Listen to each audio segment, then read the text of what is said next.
All right, as we get into this presentation, we're going to be talking mainly about continuing education units, but we will kind of move a little bit more into the general idea of how to really maintain certification as an athletic trainer, especially just entering the workforce. I myself, Michael McGovern, am an undergraduate athletic training student at Florida Gulf Coast University. I plan to take my board of certification examination here within the next couple of weeks and hopefully become certified by the month of May. And hopefully at that point, this information will be very handy to me and how I can go about actually attaining the CEUs that I need to continue with my certification.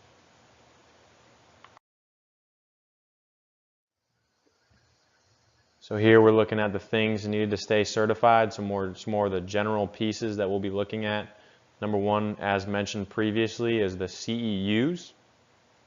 So the CEUs for athletic trainers, typically it's on a 2-year period where the athletic trainers need to complete 50 CEUs, with 10 of those being evidence-based practice.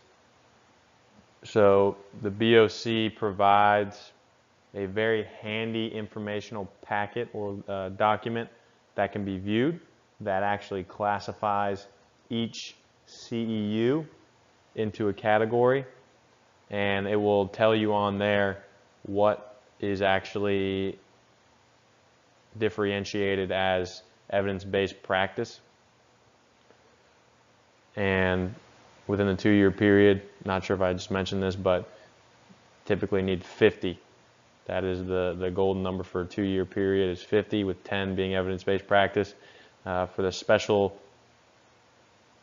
those who are special and become certified within the second year of that rotation, you only need 25, with 5 of those being evidence-based practice. So in my situation, the end of the cycle should end this December 2018. So from the date of me being certified, I need 25 with 5 EBP CEUs. And from what I can see on the BOC website within that packet, my report date for those CEUs will not be until December 2019. Moving forward, other things needed is the emergency cardiac care. You need to stay up to date on CPR and immediate care of cardiac problems. So stay current on that. There's a specific criteria as well for things that the course needs to cover and things of that nature.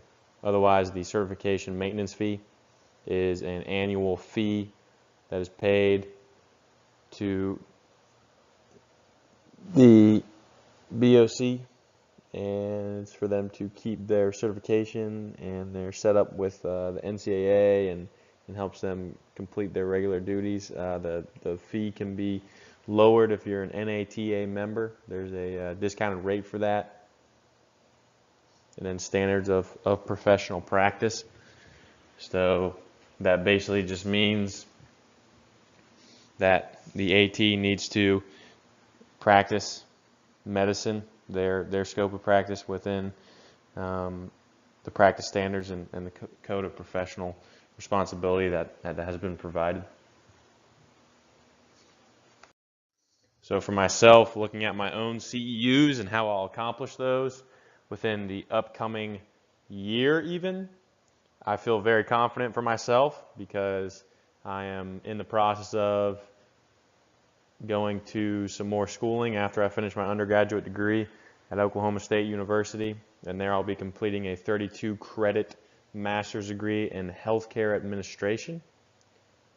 So with those 32 credits, of course, it has to be approved by the BOC, but with that being said, I hope that those 32 credits can get approved as CEUs, at least most of them will anyway, and that will correlate to, pretty sure it's 10 CEUs per credit hour, so that will give me a ton of CEUs right there.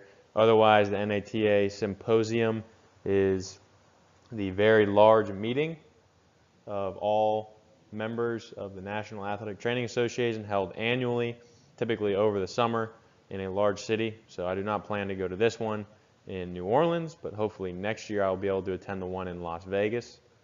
And that right there will give a 25 CEUs. Potentially there is room to earn more if you go, depending on what you involve yourself in and how you play your cards. But that right there will count for the EBP, the evidence-based practice CEUs needed. Furthermore, the NATA membership. So to become a full-blown NATA member, there's 10 credits right there. And then, of course, renewing your membership will give you a few along the way. So I will earn some credits there.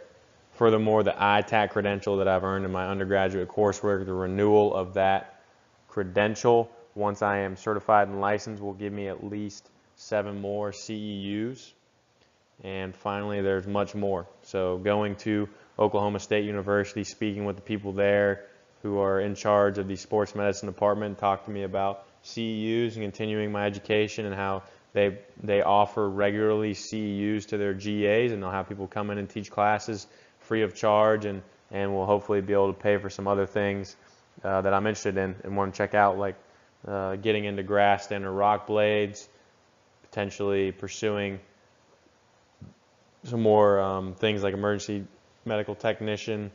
So there are a lot of things out there, and I'm hoping that while I'm in grad school and under the supervision and within the work environment that I'm going to be at, that they will also be striving to further themselves as professionals and be willing to bring me alongside and show me where they're heading, and then hopefully rub off onto me. So that's going to be the finishing of this discussion and presentation on continuing my certification once I obtain it, and specifically the CEUs and how I will go about doing them.